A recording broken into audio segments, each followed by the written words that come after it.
বৌমা শাশুড়ির এই ঝগড়ার প্রধান কারণ হচ্ছে জেনারেশন গ্যাপ, ঠিক কিনা?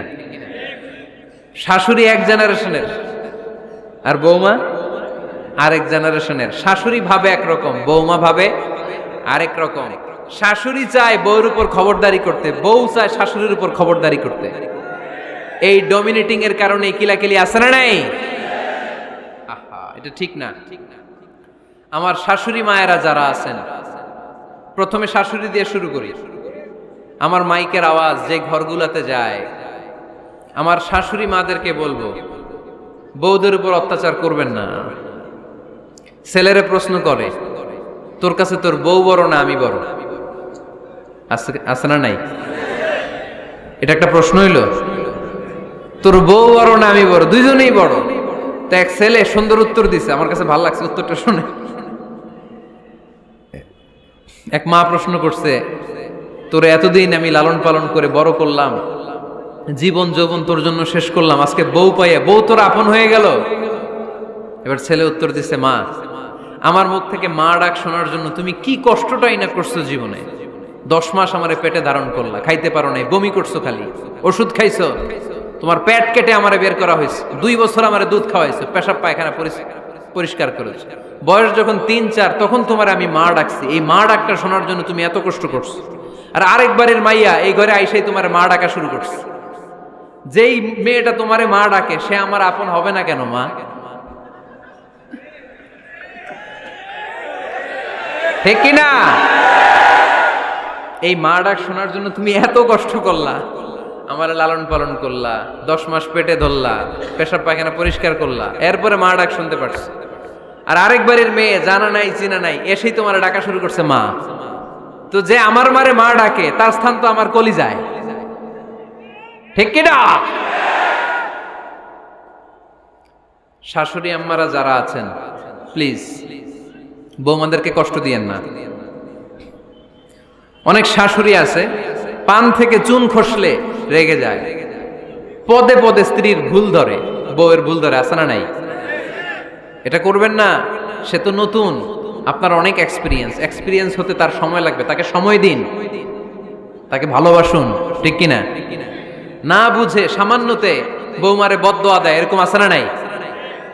কিন্তু বুঝতে চায় না, বৌমারে যদি বদদোয়া দেয় তাহলে তার নিজ ছেলের পরিবারের ক্ষতি, পেটে ধরা যে ছেলে, ছেলের পরিবারের কিন্তু ক্ষতি, তার আপন নাতি নাতনিদেরই ক্ষতি। আওয়াজ করে বলেন ঠিক কিনা? বৌমাকে বদদোয়া দিয়েন না। বৌমাকে নিজের মেয়ের মতো দেখবেন। সমাধান আমি দিচ্ছি। কেমন দেখতে হবে? নিজের মেয়ের মতো। নিজের মেয়ে সকালে ঘুম থেকে ওঠে 11টা, ওইটা সমস্যা নাই। বৌমা কেন উঠলো না, ওইখানেই ঝামেলা, আছে না নাই? মেহেরবানি করে আপনার বৌমাকে আপনার নিজের মেয়ের মতো দেখেন। নিজের মেয়েরে যেমনি আদর করেন তাকেও অমনি আদর করেন। আপনার বৌমারে যদি আপনি কষ্ট দেন, মনে রাখবেন আপনার নিজের মেয়েটাও আরেকবারের বউ হয়ে কয়েকদিন পরে যাবে। আপনি যা যা করবেন আপনার মেয়েকেও তারা ওই রকম কষ্ট দিয়ে বাড়িতে ফিরিয়ে দিবে। চিল্লায় বলেন ঠিক কিনা? খবরদার, টিট ফর ট্যাট। ইট্টি মারলে পাটকেলটি খেতে হয়। এজন্য শাশুড়ি আম্মা জানারা যারা আছেন, বৌমার সাথে খারাপ আচরণ করবেন না মেহেরবানি করে। তাকে আপনি কষ্ট দিলে আপনার নিজের মেয়েটাও আরেক বাড়ির বৌমা হবে, সেও ওই বাড়িতে এই কষ্টগুলো ভোগ করবে। এগুলো যখন আপনি শুনবেন তখন আপনার চোখ দিয়ে পানি পড়বে কি পড়বে না? পড়বে। এবার আসেন বৌমার কথা বলি। বৌমা যারা আছেন মেহেরবানি করে, বৌমা যারা আছেন মেহেরবানি করে আপনার শাশুড়ি আম্মাকে নিজের মায়ের জায়গায় রাখবেন। আপনার বাড়ি ছেড়ে নতুন বাড়িতে আসছেন, তো এটাই তো আপনার বাড়ি। আপনার মা রেখে দিয়ে নতুন মা পাইছেন, এটাই তো আপনার মা। তো ওনাকে মায়ের জায়গায় বসাতে আপনার সমস্যাটা কোথায়? বৌমারা খেয়াল রাখবেন, আপনি আপনার শাশুড়ির সাথে যে আচরণটা করতেছেন, আপনার শেষ বয়সে আপনার ছেলের বিয়ে দেওয়ার পরে যে বৌমাটা আসবে ওই আচরণই আপনাকে ফিরিয়ে দিবে। The nature has its own return. প্রকৃতির একটা মাইর আছে, এটা শেষ মাইর, এটা শেষ খেলা। প্রকৃতির খেলা বড় খেলা। আপনি আপনার শাশুড়ির সাথে যে আচরণ করবেন, আপনার শেষ বয়সে আপনি একদিন শাশুড়ি হবেন, এটা মাথায় রাখবেন। ওই আচরণই আপনি ফিরে পাবেন। আওয়াজ করে বলতে হবে ঠিক কিনা? এজন্য 9 নাম্বার পয়েন্টস হচ্ছে মিউচুয়াল রেসপেক্ট। সবাই যেন সবাইকে ভালোবাসি। দোষ ছাড়া মানুষ নাই।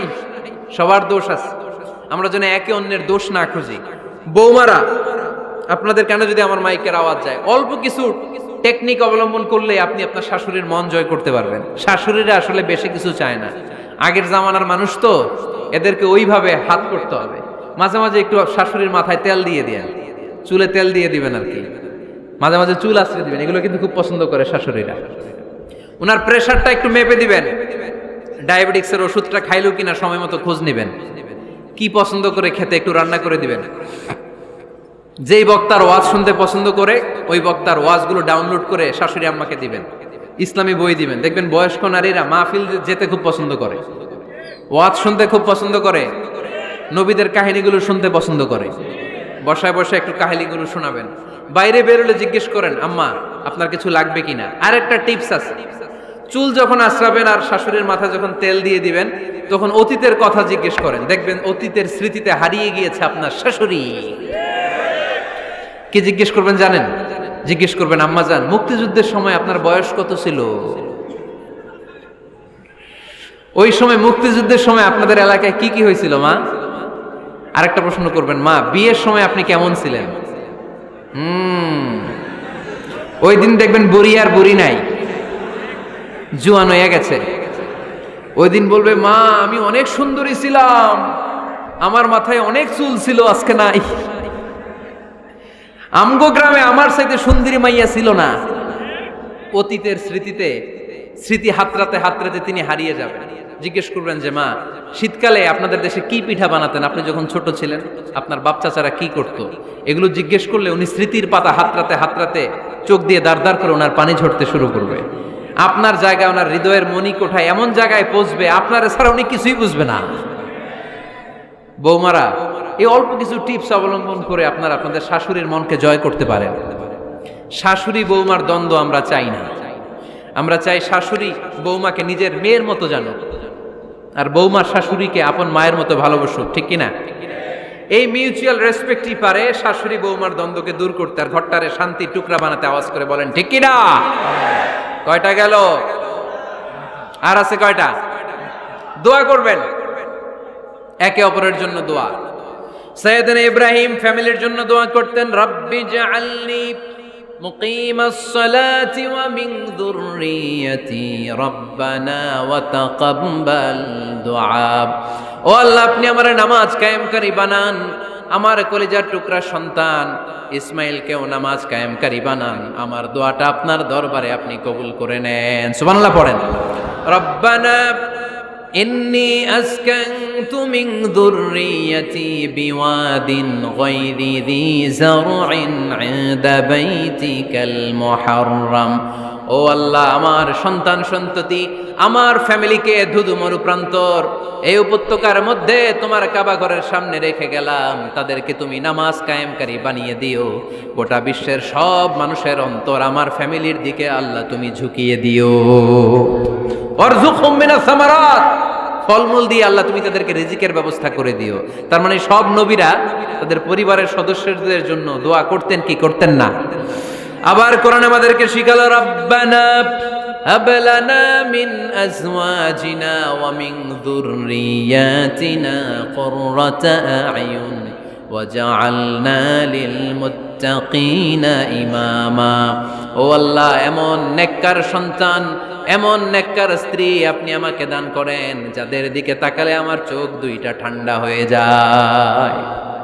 চক্ষু শীতলকারী স্ত্রী দেন। বিয়ে যাদের হয় নাই, ইয়াং ছেলেরা এই দোয়াটা করবা। বিয়ের জন্য দোয়ার দরকার আছে না নাই? প্রতিদিন এই দোয়া করবা, আল্লাহ এমন স্ত্রী দেন, এমন জীবন সঙ্গিনী আপনি আমাকে দেন, এমন লাইফ পার্টনার দেন যার দিকে তাকালে আমার চোখ জুড়িয়ে যায়। এমন সন্তান আল্লাহ আপনি আমার ফ্যামিলিতে দেন যাদের দিকে তাকালে আমার চোখ দুইটা ঠান্ডা হয়ে যায়। নেককার সন্তান, নেককার স্ত্রী আল্লাহর কাছে দোয়া করে চেয়ে নিতে হয়। তাহলে ফ্যামিলি মেম্বার একে অপরের জন্য দোয়ার দরকার আছে না নাই?